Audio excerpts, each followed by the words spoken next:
while we were at NAB, I got to sit down with the Adobe guys and the After Effects guys. And I was really excited about a lot of the updates that they're doing. They're trying to do a lot of focus on like, some of the product design and stuff like that. And so After Effects is incorporated into this new 3D renderer, which is very cool. And so you can create, environment lights, and you can bring stuff in directly. You can export your GLB files. So GLB is what the 3D stuff is taking.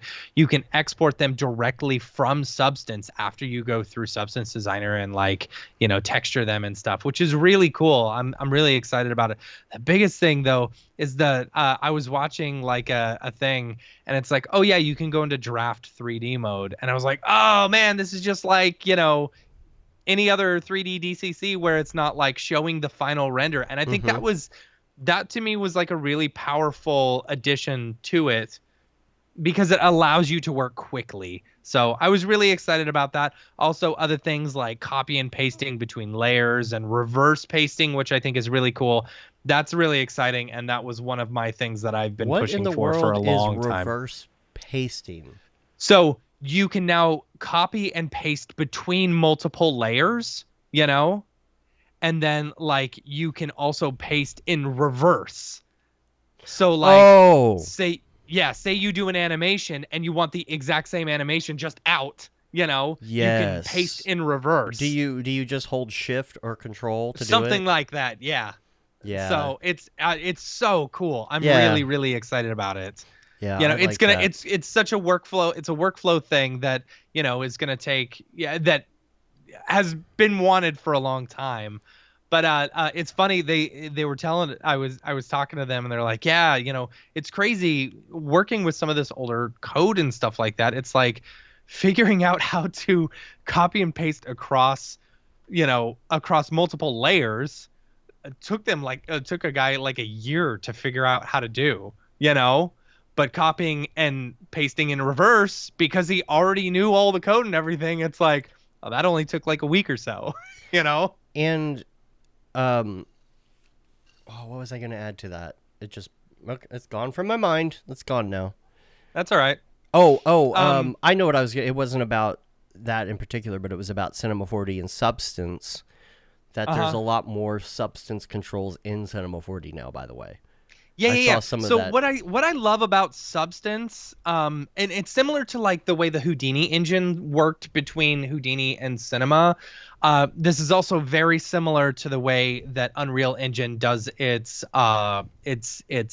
textured, where it's like an instance of it, So basically you're in Unreal, you're creating like this master texture, and you're promoting things to actual things that you can adjust later on, right. And so like you can have like a little slider that'll adjust the color. So if you make instances of it, you can adjust the color, and it doesn't affect the master one. The colors, children, and so this is similar in the way Substance works, to where now you can set, parameters or whatever to be, adjusted in an external DCC and stuff like that. It's very, very cool. Yeah. What would be interesting, I would love to see Cinema incorporate something like this where you've got material instances, because I feel like this could decrease the amount of rendering time and rendering compute power that it would take in order, because you're just loading one texture, right, and just changing some minor things, instead of, if you've got multiple versions of a texture, you have to make a copy of it every single time, and it has to load it into memory. Now, I may not be correct in the way I think that textures work, but I feel like that would be more It's metaphorical. Effective. Yeah, exactly. So, oh no, Rick. you put too many cloners in there. Oh no, you don't have enough VRAM. They're instances, Morty. They mean nothing. Anyway, I sound like Sketch. What's the other thing? I sound more like other Sketch new than Morty. Adobe updates. This past week they had the Adobe Summit, where they introduced a lot of the new things that they want to do, and one of them in particular was the new Adobe AI in Premiere, which is very interesting. So content credentials, like you can see on the screen, is a big thing that they're pushing, where if you have created something in Premiere that has like AI stuff in it, it's tagged in the metadata, and I think this is a really cool thing to do. But I'm very nervous on some of the stuff that they're doing. Anyway, Yeah, so yeah. there's a bunch of new features that they showed off, like the generative extend, where it's like, okay, this thing is not long enough, this shot is not long enough, let's extend it a bit. So it uses AI in order to figure out how to extend it. This, like what you're seeing on screen, where you're able to replace a specific area and it moves with the motion and stuff like that. With something new, I think is really cool. That's pretty rad. I'd like to see how well it works. Right. There's also like the being able to get rid of elements, like the fact that it's highlighting it, you know, like it's like, why can't we get that in Roto? You know? Well, we don't need Roto anymore if this is the case. Exactly. And that's the thing that kind of scares me.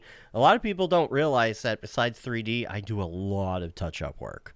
And that definitely scares me because I enjoy doing touch-up work. It's kind of a puzzle for me. So yeah. I agree. So I don't know. Some of that stuff is pretty cool. The biggest thing that I think is interesting is the ability to add third-party generative models in there. So it's like right now they're using Adobe Firefly, which I appreciate what Adobe is doing. I think Adobe, and I've said this from the very beginning, I think what Adobe is doing with AI is the correct way to do it. It's the ethical way. It's the most ethical way because they are training their AI models based off of their own stock materials and stuff like that. You know, Adobe is doing it right because they've already worked out the contracts with everyone who submits stuff to Adobe, or they already own the rights to it, you know, versus they're now going to allow in these third-party generative models such as Sora or Pika or Runway ML. And they say Sora. Sora's not even around yet. Like, how do they know? I understand that. I mean, but that's just what they were touting. Like, it's not out yet, yes, but this is something that they're working on, and being able to allow third-party generative models. But like, you keep on hearing stuff in the news about how like Sora was trained off of YouTube videos, you know, and it's like, okay, well that's kind of shady, or like, you know, Midjourney was trained off of other things, or other systems were trained off of Midjourney, and it's like, oh guys, it's so convoluted. It is the Wild West right now of AI, and I feel like there's going to be a giant shitstorm, and I don't know if Adobe going in that direction with being able to add third-party generative models is the correct way to go, but at least you have the option to be ethical. Yeah, that's true. At least you have the option to be ethical. And that's kind of the thing. You know, in fact, we do have a poll for this week. MoGraph.com/weekly poll. You can check this out. How do you feel about new Adobe AI features? Love, hate, or not sure? And I'm not sure. That's me. That's the one in the middle right there.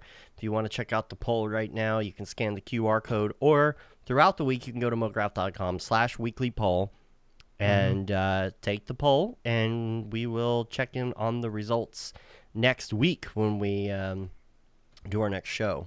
So yeah, totally. Let us know. Yeah, that's about all I got. There was some new Substance stuff, I think, as well. And I just got a license of Substance, and I tried out Substance Sampler this week. Man, I freaking love it. It's really nice. It's really, really nice. It's like Photoshop, or like almost like it's a layered system where it's like, okay, I brought in an image, and then it used AI in order to figure out the bump map and the normal maps and like all this other stuff. It's cool. And then you do another layer that like basically, you know, gets rid of the seams and stuff like that. It was okay. But while I was standing at the Adobe booth talking to the Substance guy, it's like, I was like, hey, let's make a pizza texture, you know, like a pizza cheese texture. He's like, all right, let's do it. So we started doing it. And like within 5 minutes, we had a pizza cheese texture. That's like, that's really cool. That's really, really cool. Yeah. So I have it because I had to add it back to my account so that we had it on the machines for Maxon. Yeah. And So I'm going to try it again. I got it initially because I got in the Cintiq. I'm Yeah. like, oh, I'm going to get into all this, and I just haven't been using it. And honestly, I think that like if I get into Substance, I don't know why. Like I just felt like I needed to use the pen with it. I don't think I need to use the pen with Substance. No. I'm going to try getting back into it. If I could see like Substance Painter and stuff maybe using the pen, right? But Substance Designer and like the sampler and stuff, I don't think you need to. Well, that's what I was trying to do too. I wanted to like paint textures and really get into all that, and I'm like, you know what? I just don't have the time. Sorry. Yeah. I just don't. And but I would like to get more into the like. I love like how easy it is to use with Cinema now, and so I'd like to kind of explore it at least.